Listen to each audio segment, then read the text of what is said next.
Hello everyone, कैसे हैं आप सब। हम आज पहुंच गए हैं चैप्टर 22 पर। हमने 21 चैप्टर्स कंप्लीट कर लिए हैं जिनमें हमने सीखा बेसिक ऑफ मेडिकल बिलिंग कि उसमें कौन सी टर्म्स यूज़ होती हैं और आपको किन टॉपिक्स के बारे में पता होना ज़रूरी है।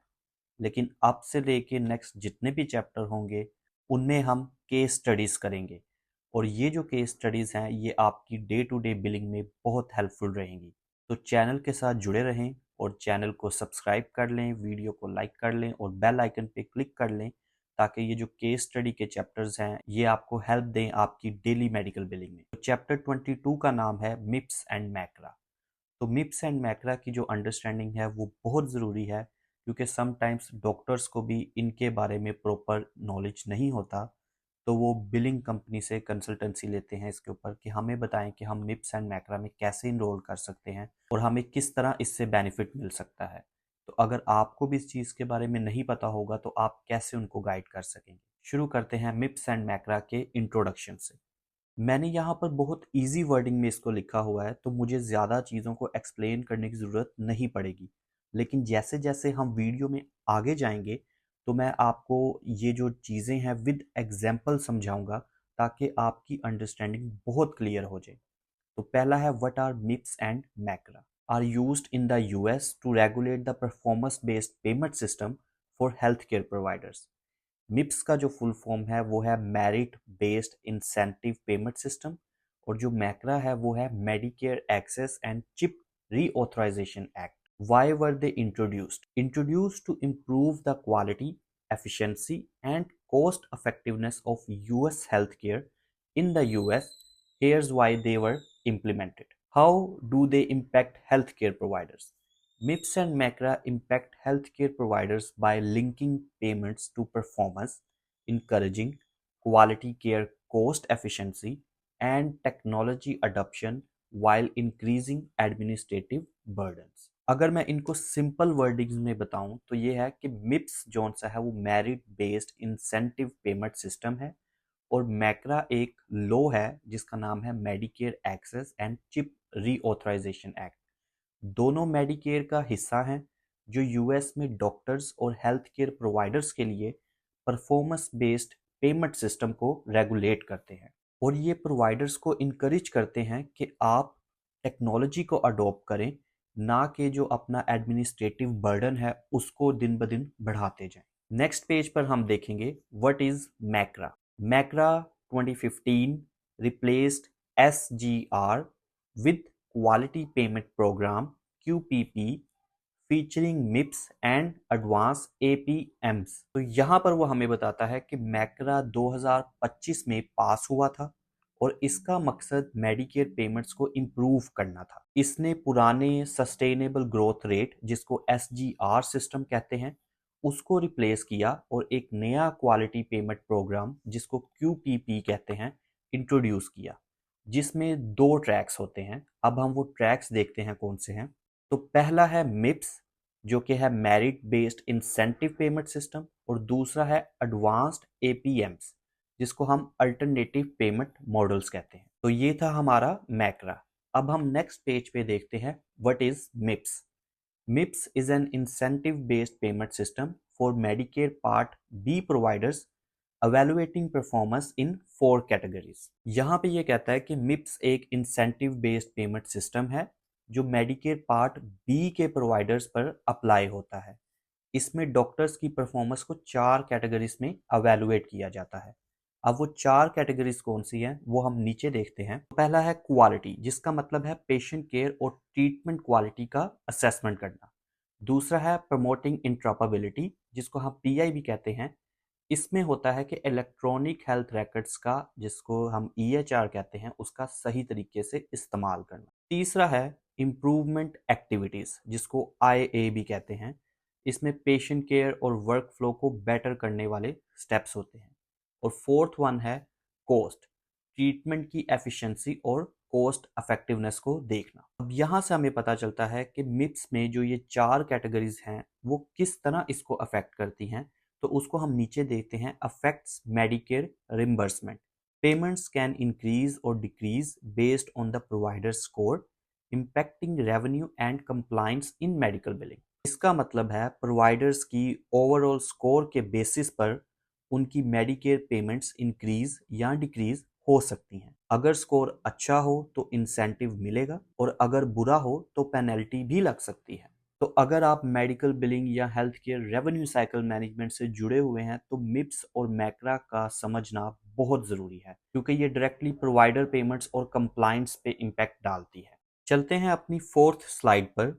मिप्स परफॉर्मेंस कैटेगरीज, ये वही कैटेगरीज हैं जो हमने पिछली स्लाइड में डिस्कस की, लेकिन अब इन कैटेगरीज की मैं आपको डिस्क्रिप्शन बताऊंगा और इनका इस्तेमाल इन डिटेल में बताऊंगा और ये भी बताऊंगा कि इनमें कितना कितना स्कोर आप अचीव कर सकते हैं। The MIPS score is out of 100 points based on 4 weighted categories set by CMS। तो इसका मतलब है मिप्स स्कोर 100 पॉइंट्स का होता है जो 4 कैटेगरीज पर बेस्ड है। हर कैटेगरी का अपना वेट होता है जो centres for Medicare and Medicaid services यानी कि CMS डिसाइड करता है। स्कोर का कैलकुलेशन कुछ इस तरह होता है, नीचे देखें। पहला है क्वालिटी जिसका है 30%। Previously the largest category, now reduced. Providers report 6 measures 0 to 10 points each, benchmark nationally. तो इसमें हमें पता चलता है कि ये सबसे बड़ा पोर्शन होता था, लेकिन अब इसका वेट कम हो गया है और प्रोवाइडर्स को 6 क्वालिटी मेजर्स रिपोर्ट करनी होती हैं। इसमें हर मेजर का स्कोर 0 से 10 पॉइंट्स तक होता है और परफॉर्मेंस नेशनल बेंचमार्क से कंपेयर की जाती है। सेकंड है प्रमोटिंग इंटरऑपरेबिलिटी जिसका स्कोर है 25%। Evaluate EHR use, messaging, E prescription, data sharing, scored out of 100। तो इससे हमें पता चलता है कि ये इलेक्ट्रॉनिक हेल्थ रिकॉर्ड्स EHR के सही इस्तेमाल पर बेस्ड है, जिसमें सिक्योर मैसेजिंग, ई प्रिस्क्रिप्शन, पेशेंट डाटा शेयरिंग जैसे फैक्टर्स इंक्लूड होते हैं। स्कोर होता है इसका 100 पॉइंट्स का, जो मिप्स स्कोर के 25% के बराबर होता है। थर्ड है इम्प्रूवमेंट एक्टिविटीज जिसका स्कोर है 15%। Involves patient care improvements, providers choose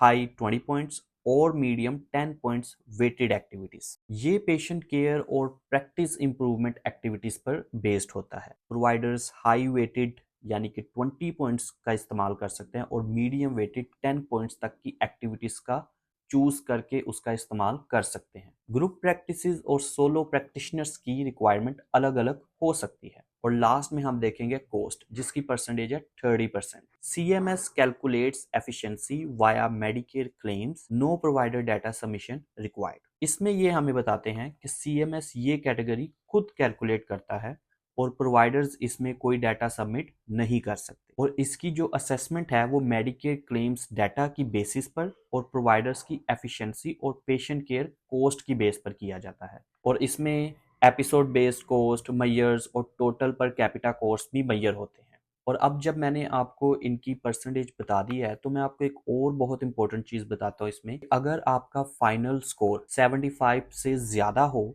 तो पॉजिटिव पेमेंट एडजस्टमेंट यानी कि बोनस मिलेगा, लेकिन अगर स्कोर 18.75 से कम हो तो पेनल्टी पेमेंट भी लग सकती है, जिसको हम पेनल्टी कट कह सकते हैं या पेमेंट कट भी कह सकते हैं। और CMS क्या करता है कि हर साल थ्रेशोल्ड और वेट्स को एडजस्ट करता है, तो इसलिए अपडेटेड रूल्स देखना बहुत ज़रूरी होता है। अगर आप मिप्स रिपोर्टिंग हैंडल कर रहे हैं तो EHR सिस्टम और एनालिटिक्स टूल से हेल्प ले सकते हैं ताकि परफॉर्मेंस को इम्प्रूव कर सकें। हमने मिप्स पढ़ लिया है, मैक्रा पढ़ लिया, उसकी स्कोरिंग देख लिया है, देख लिया कि उनमें कितनी कैटेगरीज होती हैं। तो अब देखते हैं कि इसका जो इनरोलमेंट प्रोसेस है वो किस तरह से वर्क करता है। तो चलते हैं अपनी 5th स्लाइड पर जिसका नाम है MIPS enrollment process. Automatic versus volunteer enrollment. Providers above the low volume threshold LVT are automatically enrolled. Others can join voluntarily via QPP. Simple है, इसमें वो आपको बता रहा है कि मिप्स में ऑटोमेटिक और वॉलंटरी पार्टिसिपेशन दोनों ऑप्शंस अवेलेबल हैं। ऑटोमेटिक इनरोलमेंट में क्या होता है कि अगर प्रोवाइडर्स मेडिकेयर पार्ट बी से पेमेंट ले रहा है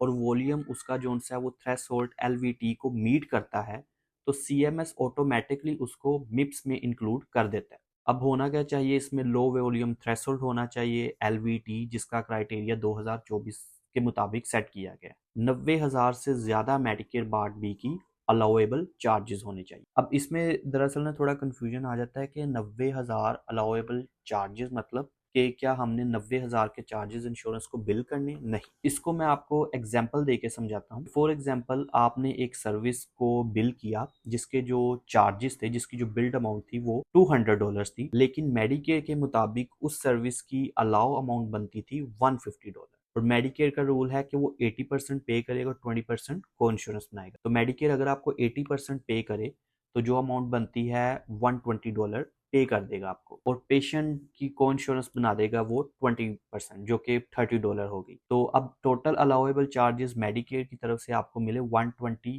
पेमेंट और 20% को इंश्योरेंस जो कि $30, तो मेडिकेयर ने अलाउ किया आपको $150।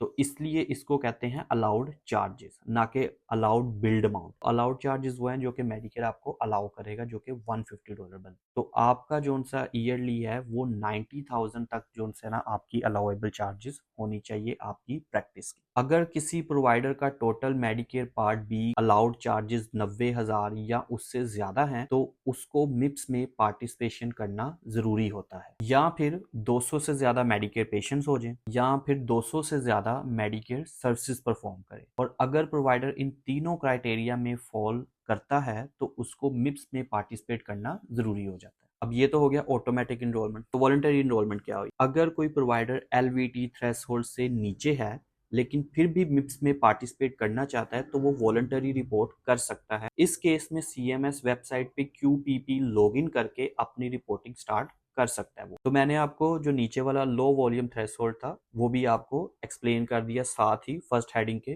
तो अब हम लास्ट में पढ़ते हैं individual versus group participation. Providers can enroll individually और as a group participation requires 10 level registration. अब इसमें वो बता रहा है कि प्रोवाइडर्स इंडिविजुअली या ग्रुप टैक्स आईडी लेवल्स पे मिप्स में पार्टिसिपेट कर सकते हैं। ग्रुप पार्टिसिपेशन के लिए टिन जो कि टैक्स आइडेंटिफिकेशन नंबर होता है, इस लेवल पे रजिस्ट्रेशन जरूरी होती है। चलें जी, हमने इसका एनरोलमेंट प्रोसेस भी सीख लिया। तो अब पीछे बचा गया, मैं बताता हूँ। अब पीछे इसका बचा कि रिपोर्टिंग हमने देख लिया, मैक्रा क्या होता है, मिप्स क्या होता है, इनकी इनरोलमेंट किस तरह होती है और इसमें कैटेगरी कितनी होती है। तो अब ये भी तो देखें कि इसको रिपोर्ट कैसे करें और इसमें जो कोड्स हैं वो कौन से यूज होते हैं। तो चलते हैं अपनी नेक्स्ट स्लाइड पे, मिप्स reporting codes and process. Providers report MIPS data using category 2 CPT codes, G codes and modifier 8P via different methods. EHRs, qualified registries, QCDRS, Medicare Part B claims for small practices and CMS web interface for large practices. Reporting must be submitted within CMS deadline to qualify for incentives. अब मैंने English पढ़ी और मुझे पता आपको समझ नहीं आई होगी, तो आपको मैं आपकी जुबान में इजी करके समझाता हूँ। मिप्स रिपोर्टिंग के लिए क्वालिटी डाटा कोड्स जिसको QDCS कहते हैं यूज किया जाते हैं, जो कैटेगरी 2 CPT कोड्स और G कोड्स पर बेस्ड होते हैं। ये कोड्स परफॉर्मेंस को मैयर और रिपोर्ट करने के लिए यूज किए जाते हैं, लेकिन ये रिम्बर्समेंट के लिए नहीं होते। अगेन, ये कोड्स परफॉर्मेंस को और मैयर्स को रिपोर्ट करने के लिए यूज होते हैं, लेकिन ये रिम्बर्समेंट के लिए यूज नहीं होते। रिम्बर्समेंट मतलब ये पेमेंट के लिए नहीं होते। अब आपको एक एग्जांपल भी दूंगा थोड़ा आगे। CPT कैटेगरी 2 कोड्स जो कि क्वालिटी रिपोर्टिंग कोड्स होते हैं, क्वालिटी 2 कोड्स जो है ना वो सप्लीमेंट्री ट्रैकिंग कोड्स होते हैं जो प्रोवाइडर्स की परफॉर्मेंस और क्वालिटी रिपोर्टिंग के लिए यूज किए जाते हैं।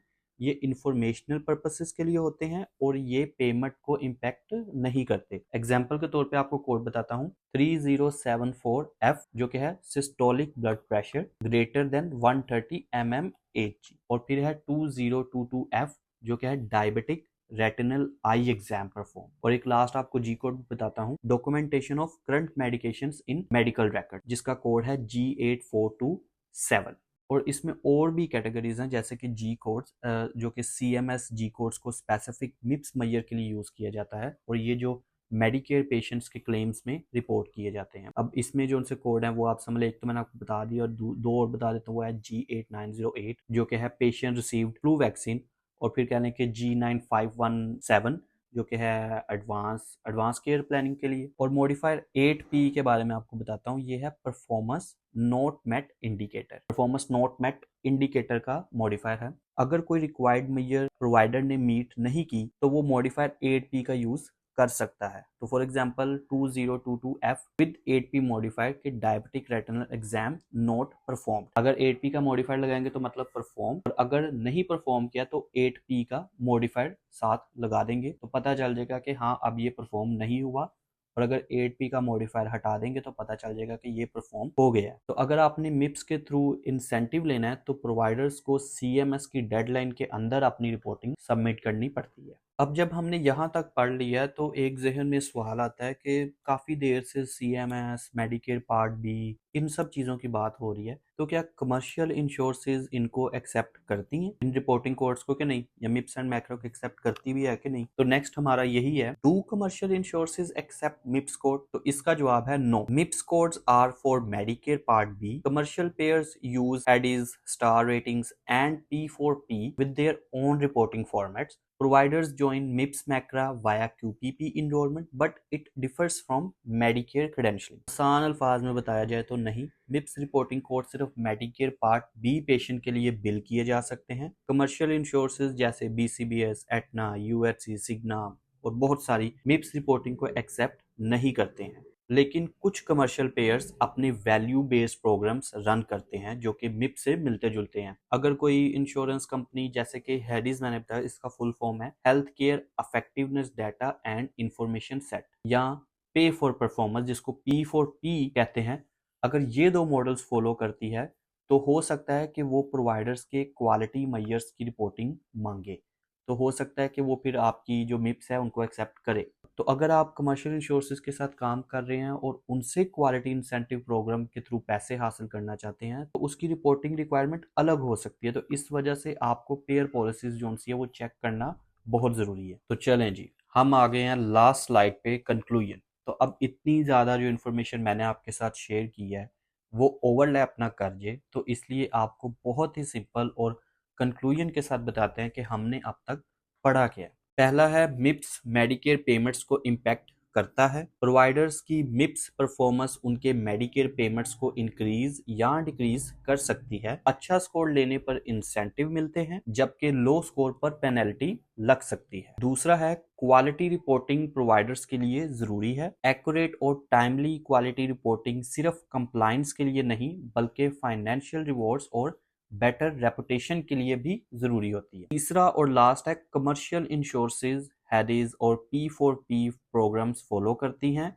मिप सिर्फ मेडिकेयर पार्ट बी के लिए है जबकि प्राइवेट इंश्योरेंस कंपनीज अपनी हेडीज, स्टार रेटिंग और पे फॉर परफॉर्मेंस यानी P4P पॉलिसीज को फॉलो करती हैं और इसके थ्रू आप उनके इंसेंटिव प्रोग्राम में ऐड हो सकते हैं। तो thank you so much video को देखने के लिए। और अगर आप चेक करना चाहते हैं कि आपका जो प्रोवाइडर है या आपका जो ग्रुप है वो मिप्स के लिए एलिजिबल है या नहीं, तो आप QPP की वेबसाइट विजिट करें, वहां पे अपना NPI प्लेस करें अपने प्रोवाइडर का और आप उसकी एलिजिबिलिटी चेक कर सकते हैं। जो वेबसाइट का लिंक है वो मैंने इस स्लाइड में भी ऐड किया हुआ है और मैं डिस्क्रिप्शन में भी वेबसाइट का लिंक अटैच कर दूंगा। तो thank you so much video को देखने के लिए। अगर आपको वीडियो पसंद आई है तो आप चैनल के साथ जुड़े रहें क्योंकि अब से जो नेक्स्ट जितने भी चैप्टर आएंगे वो सारे केस स्टडी होंगे और ये आपको बहुत मदद देंगे आपकी डेली बिलिंग लाइफ में। तो thank you so much video को देखने के लिए। खुदा हाफिज।